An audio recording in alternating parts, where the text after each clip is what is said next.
অনুবাদ আসে এটি নিয়ে একটু কথা বলবো। আমরা জানি বিসিএস রিটেনে ইংরেজিতে যে 200 নাম্বার আছে তার মধ্যে একটি বড় অংশ জুড়ে থাকে অনুবাদ, এবং এই অনুবাদটা করবার ক্ষেত্রে আমরা সবাই মোটামুটি যেটি করি যে খুবই ট্র্যাডিশনাল অনুবাদ করি এবং এখান থেকে আমাদের ভালো নাম্বার আমরা তুলতে পারি না। আজকে অনুবাদটা কিভাবে করতে হয় এবং এখানে কি কি ব্যাপার মনে রাখা খুব জরুরি এটি নিয়ে আমরা একটু আলাপ করতে পারি। যেমন আমরা সাধারণত যেটি করে থাকি ইংরেজি থেকে বাংলা বা বাংলা থেকে ইংরেজি করবার সময় যে আমরা খুবই আক্ষরিক অনুবাদ করি, কিন্তু আমরা জানি যে কোনো ভালো অনুবাদ মানেই হলো তার কনটেক্সচুয়াল মিনিং বুঝে করতে হয়, এক কথা ভাবানুবাদ করতে হয়। তো আজকে খুবই কমন একটি সেন্টেন্স যেটি আমরা বিভিন্ন পরীক্ষায় বিভিন্ন ভাবে এসেছে। এই যে পিছনে একটি সেন্টেন্স আছে দেখতে পাচ্ছি, ওয়ান সালো does not make a summer. ছোটবেলা থেকে এটাকে আমরা পড়েছি যে এক মাঘে শীত যায় না, এরকম একটি বাক্য আমরা পড়েছি। তো কিছুদিন আগে একটি পরীক্ষায় ঠিক এই বাক্যটি ইংরেজিতে এরকম এসেছে বড় একটি প্যারার মধ্যে, এবং ম্যাক্সিমাম বইগুলোতে এর অনুবাদ হিসেবে দেয়া আছে এক মাঘে শীত যায় না।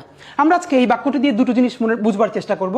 নাম্বার ওয়ান, যে কিভাবে অনুবাদ আক্ষরিক অনুবাদের বাইরে গিয়ে ভাবানুবাদ করতে হয় আমরা একটু বোঝার চেষ্টা করি। প্রথমত, এক মাঘে শীত যায় না কথাটা দিয়ে সাধারণত আমরা বাংলায় কি বুঝাই? আমরা বুঝাই যে আজ যে বিপদটা হচ্ছে, মানে এই বিপদটা চিরদিন থাকবে না, এই বিপদ আবার আসবে। আজকে আমার সমস্যা হচ্ছে, পরের দিন তোমারও হয়তো আসবে, এরকম কথা বুঝাতে আমরা কি বুঝাই? এক মাঘে শীত যায় না। কিন্তু ওয়ান সালো does not make a summer এই বাক্যটা দিয়ে মূলত ইংরেজিতে কি বুঝায় আগে একটু আক্ষরিকভাবে বুঝবার চেষ্টা করি। সলো হলো একটি পাখির নাম। এটা এক প্রকার পাখি যেটা সাধারণত ইউরোপের দিকে, এবং এই পাখিটাকে অনেক সময় আমাদের ডিকশনারিগুলোতে আবাবিল লেখা আছে। তো সাধারণত এটা আমাদের দিকে দেখা যায় না, এটা পশ্চিমের এক ধরনের পাখি, নামই হচ্ছে সলো, এবং এটি একটি পাখি। Does not make a summer, আমরা সামার মানে জানি কি, এটি গ্রীষ্ম। এখানে যেটা বোঝাতে চেয়েছে ওয়ান সালো does not make a summer মানে হচ্ছে একটি সলো পাখি দেখলেই এই যে গ্রীষ্মকাল এসেছে এটি বলা যায় না।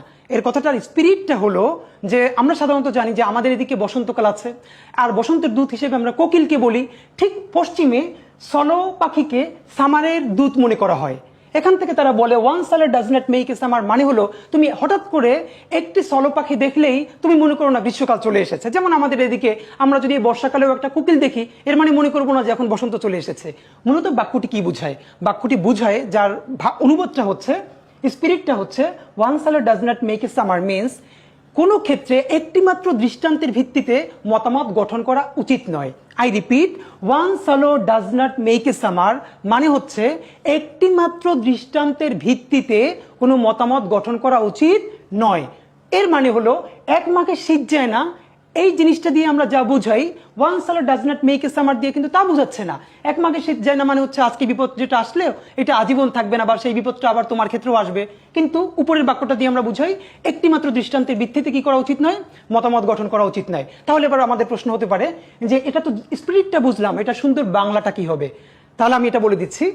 এখানে আমরা সুন্দর বাংলাটা করব, এক কোকিলে বসন্ত আসে না। এর মানে ওয়ান সালো does not make a summer এর শুদ্ধ বাংলা হবে এক কোকিলে বসন্ত আসে না। একটু এখন সবাই আমরা প্রশ্ন করতে পারি, ভাইয়া সলো মানে তো সলো পাখি, আমরা এখানে কোকিল কেন লিখছি?